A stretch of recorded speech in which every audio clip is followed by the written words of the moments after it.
Il existe principalement 4 voies d'abord pour la chirurgie de l'endométriose.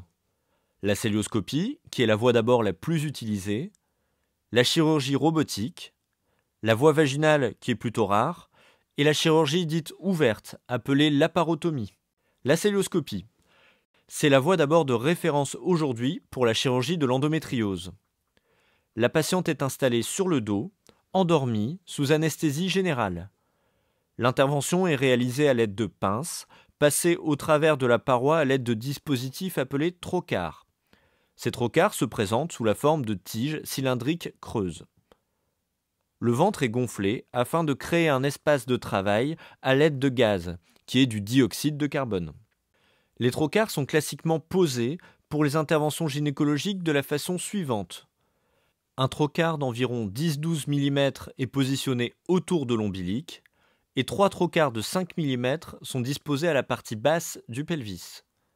Mais parfois, d'autres localisations sont possibles en fonction de la pathologie à traiter. L'avantage de cette voie d'abord est la récupération plus rapide des patientes après chirurgie, le moindre taux de complications post-opératoires et une meilleure satisfaction des patientes vis-à-vis des cicatrices. Les patientes ont donc une durée d'hospitalisation plus courte, mais également la possibilité de reprendre plus rapidement leurs activités antérieures. La chirurgie robotique en gynécologie peut aussi être appelée cœlioscopie robot-assistée. L'usage de l'assistance robotique a pour objectif de faciliter la chirurgie mini-invasive et par conséquent de diminuer la part de la chirurgie par laparotomie. Plusieurs modèles de robots existent. Celui-ci présenté sur la vidéo est composé d'un module appelé chariot patient. 5 bras robotiques permettent de réaliser l'intervention avec des amplitudes et une finesse de mouvement plus importantes qu'en cœlioscopie classique. Un autre module permet au chirurgien d'opérer en pilotant les différents bras. Ces bras sont reliés à la patiente par l'intermédiaire des trocars décrits précédemment. Le reste de l'équipe opératoire est auprès de la patiente. Les gestes de reconstruction complexes, notamment urinaires, sont grandement facilités. La chirurgie en cas d'obésité est elle aussi facilitée, notamment en diminuant la nécessité de réaliser une laparotomie. Les pinces utilisées pour le robot permettent un degré de liberté qui n'est pas atteignable avec les autres voies d'abord. Le dernier avantage est également l'ergonomie pour l'opérateur, particulièrement appréciable dans les chirurgies longues.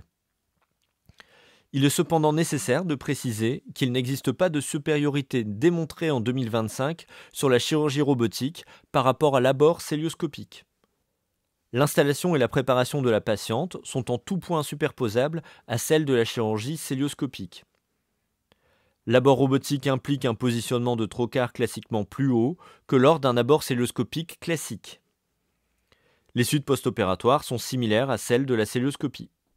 La laparotomie.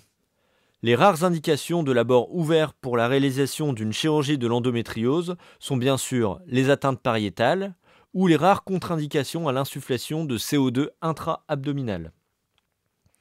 Dans certains cas de patientes avec une endométriose très sévère ou chez des patientes ayant subi de multiples interventions antérieures, le recours à la laparotomie peut être nécessaire.